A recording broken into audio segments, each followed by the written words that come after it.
Hello guys, welcome back to my channel Shri एस.एस.एन world. तो आज हम बात करने वाले हैं अपनी हिस्ट्री की ज्योग्राफी की, जिसमें हम पढ़ने वाले हैं 6th क्लास की ज्योग्राफी का अपना लास्ट चैप्टर। ठीक है, तो 6th क्लास की एनसीईआरटी की जो ज्योग्राफी है वो आज फिनिश हो जाएगी आपकी। ठीक है, उसका लास्ट चैप्टर पढ़ने वाले हैं। लास्ट चैप्टर है हमारा प्यारा भारत। तो हम अपने प्यारे भारत के बारे में आज पढ़ने वाले हैं। ठीक है, क्या चीज़ें दी गई हैं इस चीज़ पे हम फोकस करने वाले हैं। ठीक है, तो चलो आगे बढ़ते हैं बिना टाइम वेस्ट किए हुए। तो सबसे पहले क्या कह रहा है, भारत एक बहुत ही बड़ा भौगोलिक विस्तार वाला देश है। भारत क्या है, भारत एक बहुत ही बड़ा भौगोलिक विस्तार वाला क्या है, हमारा देश है। ठीक है, उत्तर में इसके क्या है, उत्तर में इसके हिमालय है, उत्तर में इसके हिमालय है। पूरब में इसके क्या है, पूरब में बंगाल की खाड़ी है, पश्चिम में अरब सागर है और दक्षिण में क्या है, हिंद महासागर पाया जाता है। तो आप नोट्स बनाएंगे, कैसे बनाएंगे? नोट्स बनाने के लिए आपको क्या करना है, सिंपल ऐसी लाइन खींच लेनी है। ठीक है, दिशाओं वाली। फिर आपको लिख लेना है क्या कह रहा है, जो जैसा कह रहा है वैसे लिखते जाओ। उत्तर में क्या है, हिमालय है। ठीक है, उत्तर में क्या है, हमारा हिमालय है। फिर कह रहा है पश्चिम में क्या है, अरब सागर है, तो यहाँ पे अरब सागर लिख लीजिए। फिर कह रहा है कि पूरब में बंगाल की खाड़ी है, तो यहाँ पे बंगाल की खाड़ी लिख लेना। फिर कह रहा है कि दक्षिण में हमारा क्या है, हिंद महासागर है। तो इस तरह से आपको नोट्स प्रिपेयर कर लेने हैं। ठीक है, तो आई होप चीज़ें क्लियर हो रही होंगी। आगे बढ़ेंगे तो मैं अंडरलाइन कर देती हूँ इन चीज़ों को। भारत एक बहुत बड़ा भौगोलिक विस्तार वाला देश है। इसके उत्तर में क्या है, उत्तर में हमारा हिमालय है और पश्चिम में अरब सागर है, पूरब में बंगाल की खाड़ी है और दक्षिण में हिंद महासागर पाया जाता है। ठीक है, आगे बढ़ेंगे। आगे क्या कह रहा है, आगे कह रहा है कि भारत का क्षेत्रफल 32.8 लाख वर्ग किलोमीटर है। जो भारत का क्षेत्रफल है वो कितना है, 32.8 लाख वर्ग किलोमीटर है। तो इस चीज़ को आप ध्यान में रखेंगे। ठीक, आगे बढ़ेंगे। आगे कह रहा है उत्तर में इसकी क्या है, लद्दाख से लेकर दक्षिण में कन्याकुमारी तक इसका विस्तार कितना है, 3200 किलोमीटर है। देखो ये हम सबसे पहले ऐसे लाइन ड्रॉ करेंगे। तो कह रहा है उत्तर में क्या है, लद्दाख, उत्तर में लद्दाख से लेकर दक्षिण में क्या क्या, कन्याकुमारी से लेकर इसका विस्तार कितना है, इसका विस्तार है तुम्हारा 3200 किलोमीटर। कितना है, 3200 किलोमीटर। ठीक है, इस चीज़ को ध्यान रखेंगे। तो लद्दाख से लेकर कन्याकुमारी तक इसका विस्तार 3200 किलोमीटर है। नेक्स्ट कह रहा है कि पूरब से यानी पूरब में अरुणाचल प्रदेश से लेकर पश्चिम में कच्छ तक का विस्तार 2900 किलोमीटर। कुछ नहीं करना, जैसा कह रहा है वैसा ही हमें करते जाना है। ठीक है, तो क्या कह रहा है, पूरब, तो पूरब से पश्चिम तक की लाइन ड्रॉ करेंगे। पूरब में क्या बता रहा है, पूरब में हमें अरुणाचल प्रदेश बता रहा है, तो हम यहाँ पे अरुणाचल प्रदेश लिख लेंगे। पश्चिम में क्या है, कच्छ। ठीक है, पश्चिम में कच्छ है, तो इसकी लंबाई यानी कि इसका विस्तार कितना है, तो इसका 2900 किलोमीटर विस्तार बताया गया है। तो इस तरह से आप अपना नोट्स बना लीजिएगा। ठीक है, ग्राफ से चीज़ें लर्न रहती हैं, इसलिए मैं ग्राफ को आपको बनाने के लिए ज़्यादा फोर्स करती हूँ। ठीक है, आगे बढ़ेंगे। ऊंचे ऊंचे तो क्या क्या पाए जा रहे हैं, ऊंचे ऊंचे पर्वत, भारतीय महामरुस्थल, उत्तरी मैदान, आसमानी पठारी सतह, तटीय भाग एवं द्वीप समूह स्थल रूपों की विभिन्नता को दर्शाते हैं। ठीक है, तो हमारे यहाँ भौगोलिक भिन्नता भी है। भौगोलिक भिन्नता क्या है, कहीं तो ऊंचे पठार पाए जा रहे हैं, कहीं पे मरुस्थल है, कहीं पे मैदान है, कहीं पे तटीय भाग है, कहीं पे द्वीप समूह है। ये सारी चीज़ें किस चीज़ को दर्शाती हैं, ये सारी चीज़ें हमारी विभिन्नता को दर्शाती हैं। आगे बढ़ेंगे। जलवायु, यहाँ की जलवायु वनस्पति वन्य जीवों के साथ साथ भाषा एवं संस्कृति में भी भिन्नता है। यानी कि यही नहीं कि जलवायु में भिन्नता है, यहाँ की संस्कृति और भाषा में भी भिन्नता पाई जाती है। भिन्नता में भी एकता को पाते हैं, यानी कि हमारी भिन्नता में भी एकता पाई जाती है। देखो इस भिन्नता में भी क्या है, एकता पाते हैं हम लोग, इम्पोर्टेंट है। यही कारण है यानी कि यही रीज़न है कि हम एक राष्ट्र में बंधे हुए हैं। ठीक है, वर्ष 2011 से अब तक हमारी आबादी कितने, 120 करोड़ से अधिक हो गई है और चीन के बाद हमारा कौन सा स्थान हो गया, दूसरा सबसे अधिक जनसंख्या वाला देश बन गया है हमारा। ठीक है, तो आई होप ये चीज़ें आपकी क्लियर हो रही होंगी। ठीक है, तो अब मैं पहले बॉक्स पढ़ लेती हूँ, फिर आगे बढ़ेंगे। बॉक्स क्या कह रहा है, बॉक्स कह रहा है कि बड़े देश जिनका विस्तार पूरब से पश्चिम की ओर बहुत अधिक होता है, यानी कि जिनका विस्तार पूरब से पश्चिम तक ज़्यादा होता है। ठीक है, पूरब से पश्चिम की ओर इनका विस्तार ज़्यादा होता है, तो वहाँ क्या होता है, वहाँ पर वहाँ पूरे देश में एक मानक समय रेखा नहीं हो सकती, यानी कि एक मानक समय रेखा नहीं हो सकती। वहाँ पर क्या करना पड़ेगा, ज़्यादा मानक समय रेखाएं देनी पड़ेंगी, जो कि आप पिछले चैप्टर में पढ़ चुके हो मानक समय रेखा के बारे में, देशांतर और अक्षांश जब पढ़ाए थे।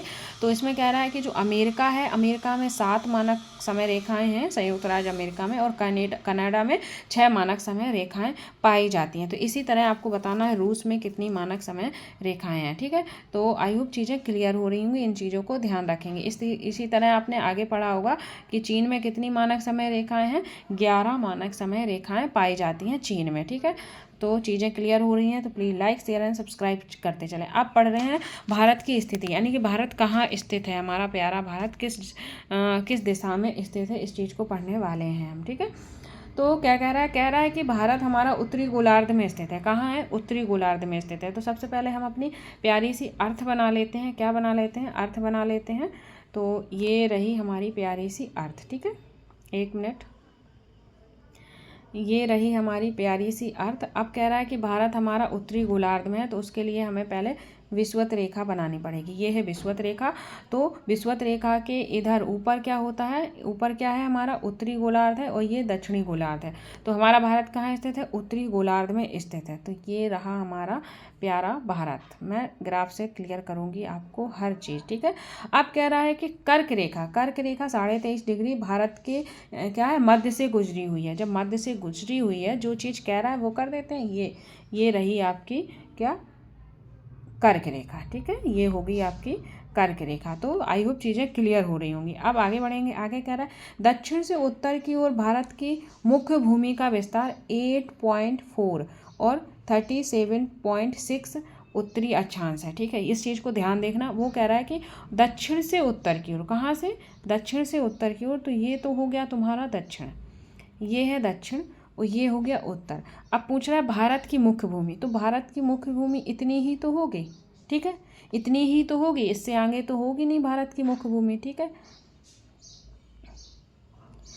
तो इतनी ही भारत की मुख्य भूमि होगी। तो भारत का जो भाग है वो क्या है, दक्षिण में तो बिल्कुल नहीं जा रहा। टोटल भाग कहाँ है, उत्तर में ही है। जब उत्तर में ही सारा भाग है तो क्या है, 8.4 यानी कि 8 डिग्री 4 उत्तरी और 37 डिग्री 6 उत्तरी अक्षांश पर स्थित है, यानी कि अक्षांश की बात कर रहा है। तो क्या होगा यहाँ पे 8 डिग्री, एक मिनट, 8 डिग्री 4 उत्तरी, और यहाँ पे भी आपका क्या होगा, 37 डिग्री 6 उत्तरी अक्षांश लिखा जाएगा। ठीक है, चीज़ें क्लियर हो रही होंगी। ठीक है, तो भारत की मुख्य भूमि का विस्तार कितना हो रहा है, ये हो रहा है। ठीक है, ध्यान रखना। फिर आगे बढ़ेंगे। वो कह रहा है कि पश्चिम से लेकर पूरब तक भारत का विस्तार कितना है। तो पश्चिम, ये है पश्चिम, और ये है पूरब। पूरब से पश्चिम तक भारत का विस्तार कितना है। तो भारत का तो भाई यहीं से मानेंगे ना, इतना। ठीक है, ये यहाँ से तो भारत का कोई लेना देना नहीं है, तो जहाँ भारत स्थित है वहीं से मानेंगे। तो भारत क्या है, यहाँ से जीएमटी रेखा जाती है, तो यहाँ पश्चिमी एरिया होता है, यहाँ पूर्वी एरिया होता है। तो भारत के लिए क्या लिखोगे आप, पूरब ही लिखोगे ना दोनों साइड। तो 68 डिग्री पूर्वी तथा 68 डिग्री पूर्वी, तो इधर हो जाएगा, यानी कि इधर हो जाएगा आपका 68 डिग्री 7 पूर्वी देशांतर, और इधर हो जाएगा आपका क्या, 97 डिग्री 25 पूर्वी देशांतर। तो इस तरह से ये चीज़ें चलेंगी। आई होप आपको चीज़ें क्लियर हो रही होंगी। ठीक है, तो इस तरह से आपको ग्राफ से चीज़ें समझते हुए जाना है, जिससे कि कोई भी कन्फ्यूजन ना हो। ठीक है, आगे बढ़ते हैं। आगे क्या कह रहा है, आगे कह रहा है कि अगर हम विश्व को पूरब एवं पश्चिमी गोलार्ध में बांटें तो भारत की स्थिति किस गोलार्ध में होगी। यानी कि विश्व को अगर पूरब और पश्चिमी गोलार्ध में बांट दें तो भारत की स्थिति किस गोलार्ध में होगी। बहुत बड़े देशांतरी विस्तार यानी कि 29 डिग्री के कारण यहाँ के दो छोर पर स्थित स्थानों के समय यानी कि स्थानीय समय में बहुत अधिक अंतर हो सकता है। इस तरह की दूरी पर स्थित दो स्थानों के बीच समय का अंतर लगभग कितना होता है, लगभग 2 घंटे होता है। कैसे होता है, किसका होता है, ये हम अब जानेंगे आगे। तो जैसे कि आपने पढ़ा है कि प्रत्येक 1 डिग्री देशांतर के लिए, जो प्रत्येक 1 डिग्री देशांतर है उसे पार करने में कितने मिनट लग जाते हैं? 4 मिनट लग जाते हैं। तो इसी तरह कह रहा है कि पश्चिमी गुजरात की अपेक्षा पूरब के अरुणाचल प्रदेश में सूर्योदय 2 घंटे पहले हो जाता है। तो गुजरात में 2 घंटे बाद में सूर्योदय होता है और अरुणाचल प्रदेश में 2 घंटे पहले सूर्योदय हो जाता है। अगर पूछता है कि गुजरात और अरुणाचल में सूर्योदय में कितने घंटे का फ़र्क है, तो 2 घंटे का फ़र्क है। अगर कोई स्टेटमेंट आता है कि गुजरात की अपेक्षा अरुणाचल प्रदेश में सूर्योदय 2 घंटे पहले हो जाता है, तो स्टेटमेंट सही होगा। अगर स्टेटमेंट आता है कि अरुणाचल प्रदेश से की अपेक्षा गुजरात में पहले सूर्योदय हो जाता है 2 घंटे, तो गलत हो जाएगा, क्योंकि गुजरात में 2 घंटे बाद में होता है और अरुणाचल प्रदेश में 2 घंटे पहले हो जाता है। ठीक है, अब ये क्या है? ये 82.5 डिग्री क्या दिया है? 82.5 डिग्री पूर्वी देशांतर। ये क्या है? ये भारत की मानक समय रेखा है। तो ये क्या है? भारत की मानक समय रेखा है। ठीक है, स्थानीय समय को भारत का मानक समय क्यों माना गया है? जो 82.5 डिग्री है वो भारत के स्थानीय समय क्यों माना गया है? इस यामोत्तर को क्या कहते हैं? भारत का मानक यामोत्तर भी कहते हैं या भारत की मानक समय रेखा भी कहते हैं। ये चीज़ें। भारत के पड़ोसी देश, 7 देशों की स्थलीय सीमा इस सीमाओं से जुड़ी हैं। जो 7 देश हैं उनकी स्थलीय सीमाएँ इन सीमाओं से जुड़ी हैं, तो आपको बताना है। तो सबसे पहले मैं एक चीज़ क्लियर कर दूँ कि स्थानीय और 2 तरह की सीमाएँ होती हैं आपकी। एक तो आपकी स्थानीय सीमाएँ होती हैं, एक तो आपकी कौन सी होती हैं? स्थानीय होती हैं, और दूसरी क्या होती हैं? जलीय। ठीक है, तो आपको ध्यान रखना है स्थानीय सीमाएं रेखाएं। स्थानीय अगर पूछता है तो 7 होंगी, और स्थलीय पूछता है और जलीय, ठीक है, जलीय अलग होंगी। इस तरह से आपको चीज़ें क्लियर करनी होंगी। ठीक है, तो स्थानीय और जलीय में डिफरेंस क्या होता है? तो ये जो आप ब्लू कलर का ये देख रहे हो भरा हुआ, तो इस तरफ से जितनी भी इन दूसरे देश की सीमाएं लगेंगी वो क्या होंगी? जलीय सीमाएं होंगी, और इधर जितनी भी सीमाएं लगेंगी दूसरे देश की, तो वो क्या होंगी? वो होंगी हमारी स्थलीय सीमाएं। ठीक है, जैसे अफगानिस्तान हो गया, पाकिस्तान हो गया, चीन हो गया, नेपाल हो गया, भूटान हो गया, ये सब चीज़ें ये क्या है? हमारी स्थलीय सीमा बनाती हैं। ठीक है, और यहाँ पे देखो श्रीलंका हो गया, ऐसे करके ये सारी हमारी क्या है? ये सारी हमारी जलीय सीमाएं हैं। ठीक है, तो आई होप आपको चीज़ें क्लियर हो रही होंगी। तो आपको मुझे कमेंट बॉक्स में कमेंट करके बताना है हमारे पड़ोसी देशों के नाम कितने होते हैं, और स्थानीय समय के स्थानीय मतलब स्थानीय पड़ोसी सीमाएं कौन सी हैं और जलीय कौन सी हैं, ये आपको कमेंट बॉक्स में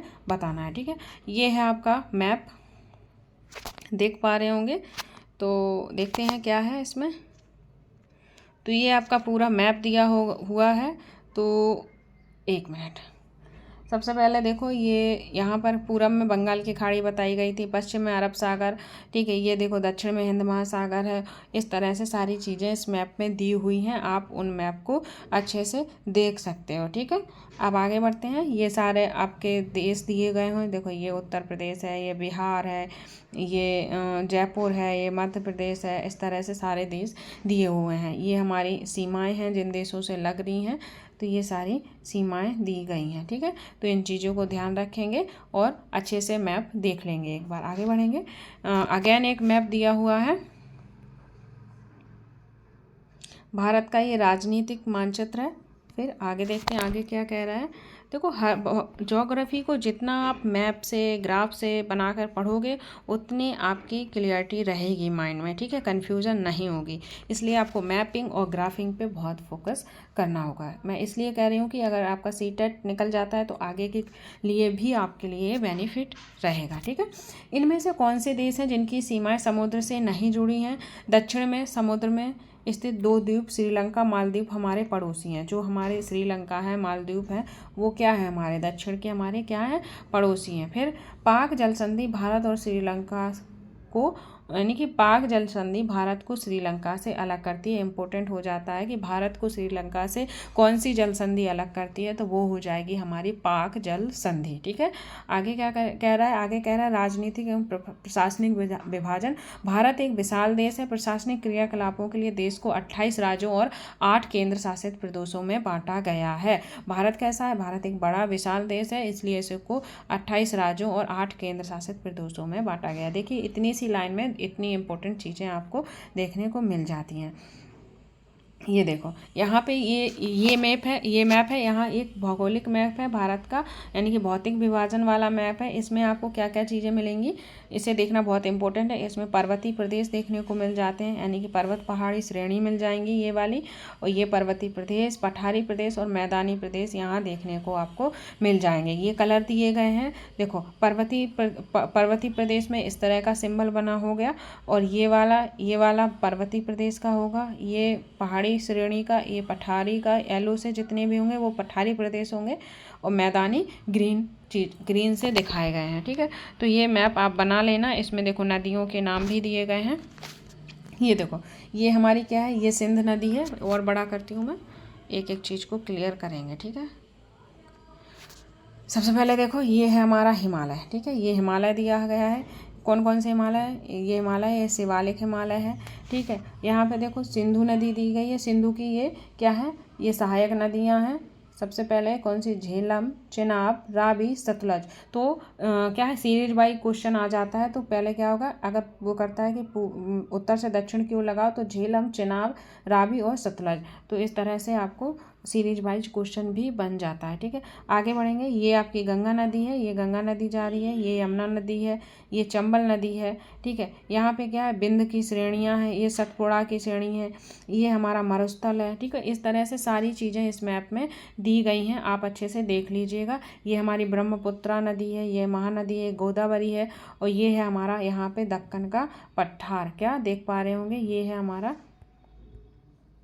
दक्कन का पठार। ठीक है, तो ये अन्नामलाई की पहाड़ियाँ हैं, ये कावेरी नदी है। ठीक है, ये क्या है, हमारा तटीय क्षेत्र है। ठीक है, ये बंगाल की खाड़ी है, ये अरब सागर है, ये हमारा लक्षद्वीप है। ठीक है, और ये इस तरह से ये हिंद महासागर है। तो ये सारी चीज़ें दी गई हैं। यहाँ क्या है, अंडमान निकोबार द्वीप समूह पाया जाता है। तो इस तरह से इस मैप को भी आप अच्छे से देख लीजिएगा। ठीक है, आगे बढ़ेंगे।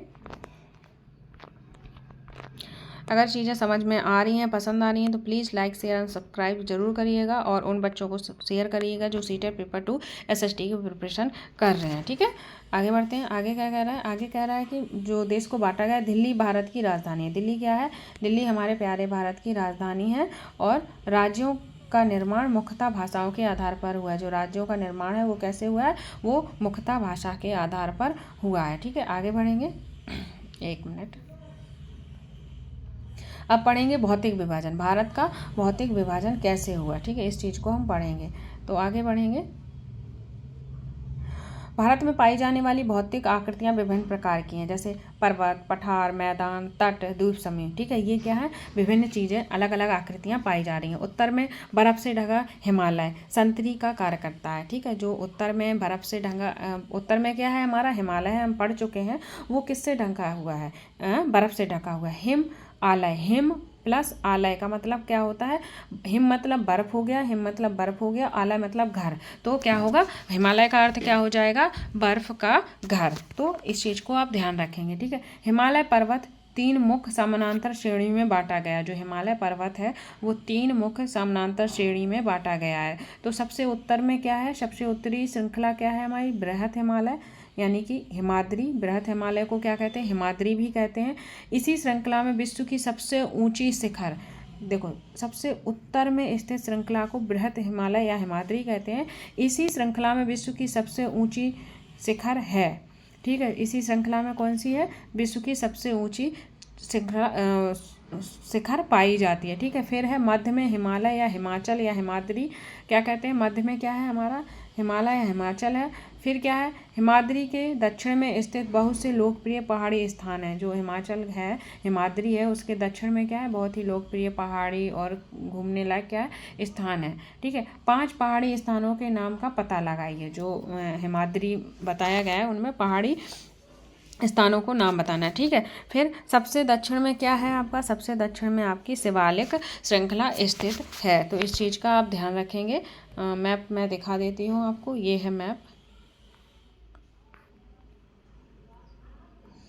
ये देखिए, ये हिमालय है, यहाँ बृहत हिमालय हो जाएगा, यहाँ मध्य हिमालय या हिमाद्री हो जाएगा, ये है आपका शिवालिक हिमालय। तो इस तरह से ये ऐसे दिए हुए हैं तीनों। ठीक है, देखो हर चीज़ को क्लियर करना ज़रूरी है, सिर्फ पढ़ना ज़रूरी नहीं है। पढ़ना तो आप बुक से पढ़ सकते हो, बट यहाँ क्यों आते हो क्लास में? यहाँ आप क्लास को समझने के लिए आते हो, तो इसलिए टाइम तो देना पड़ेगा आपको, ठीक है। बृहत हिमालय हो जाएगा, फिर मध्य हिमालय हो जाएगा, या हिमाचल हिमालय हो जाएगा, फिर आपका शिवालिक हिमालय हो जाएगा। तो इस तरह से ये चीज़ें कंडक्ट हैं, ठीक है। अगर वो पूछता है कि उत्तर से दक्षिण की ओर सीरीज में लगाइए, तो आपका बृहत हिमालय, मध्य हिमालय, शिवालिक हिमालय, और इसका उल्टा करें तो आप इसका उल्टा बता दीजिएगा, ठीक है। आगे बढ़ेंगे।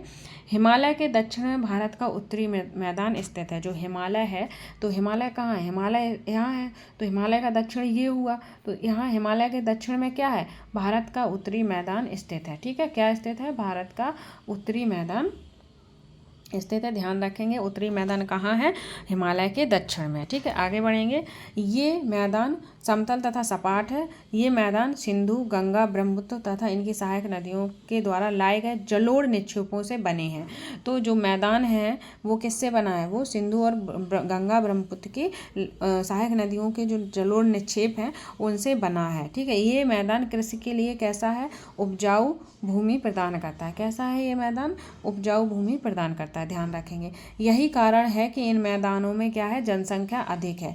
भाई जब जिस मैदान में खेती के लिए अच्छी भूमि होगी, अच्छी खेती होगी, तो वहाँ क्या होगा? वहाँ जनसंख्या आपको ज़्यादा मिलेगी, ठीक है। आगे बढ़ेंगे।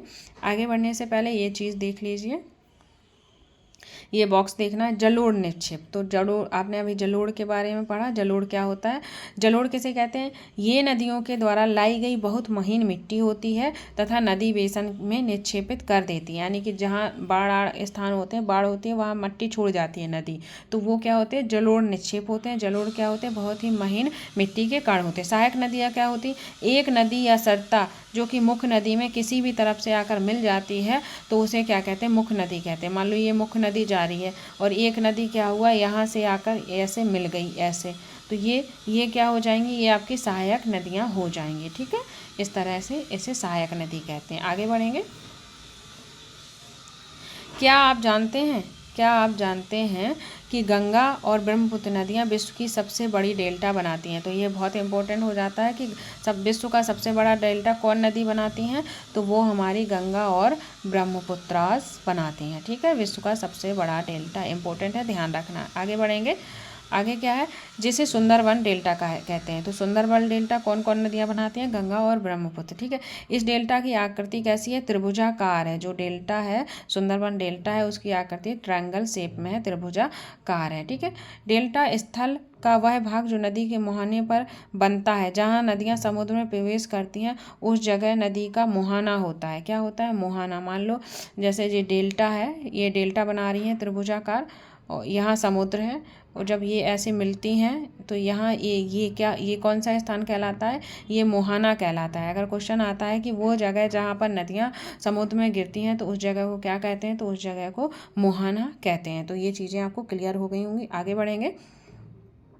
आगे क्या कह रहा है? आगे कह रहा है कि भारत के पश्चिम भाग में भारतीय मरुस्थल स्थित है। जो भारत का पश्चिमी भाग है, वहाँ कौन सा स्थल है? वहाँ पर भारतीय मरुस्थल स्थित है, ठीक है। आगे बढ़ेंगे। यह शुष्क, गर्म तथा रेतीला स्थल है। यहाँ वनस्पति की मात्रा बहुत कम है। भाई मरुस्थल है तो वनस्पति की मात्रा भी क्या कम होगी, ठीक है।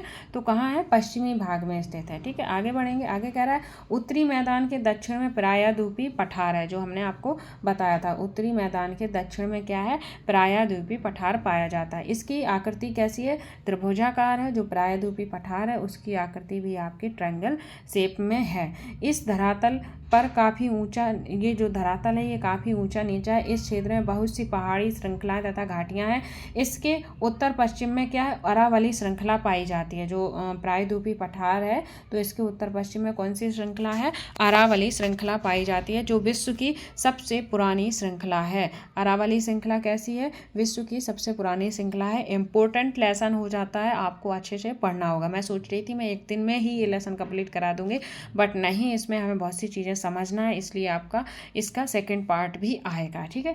विंध्य एवं सतपुड़ा भी महत्वपूर्ण श्रृंखलाएं हैं। जो विंध्या है और सतपुड़ा है वो भी इंपॉर्टेंट श्रृंखलाएं यहाँ पर हैं। इन श्रृंखलाओं से होकर नर्मदा, तापी नदियाँ बहती हैं। जो ये श्रृंखलाएँ हैं, विंध्य सतपुड़ा की श्रृंखला है, अरावली की श्रृंखला है, यहाँ से नर्मदा और तापी नदियाँ बहती हैं।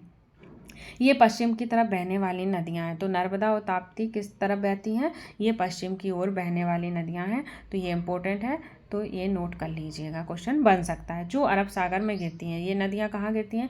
ये अरब सागर में गिरती हैं। इस पठार में पश्चिमी घाट या सह्याद्री तथा पूरब में पूर्वी घाट स्थित है। कह रहा है कि इस पठार में क्या है? इस पठार में पश्चिम में कौन सा? पश्चिमी घाट या सह्याद्री कहते हैं। अगर पूछे कि सह्याद्री कहाँ स्थित है तो पश्चिम में स्थित है। अगर पूछे पश्चिमी घाट कहाँ स्थित है तो भी वो पश्चिम में स्थित है, और पूर्वी घाट पूरब में स्थित होगा। ठीक है। पश्चिमी घाट का विस्तार एक समान रूप में है। जो पश्चिमी घाट है उसका विस्तार क्या है?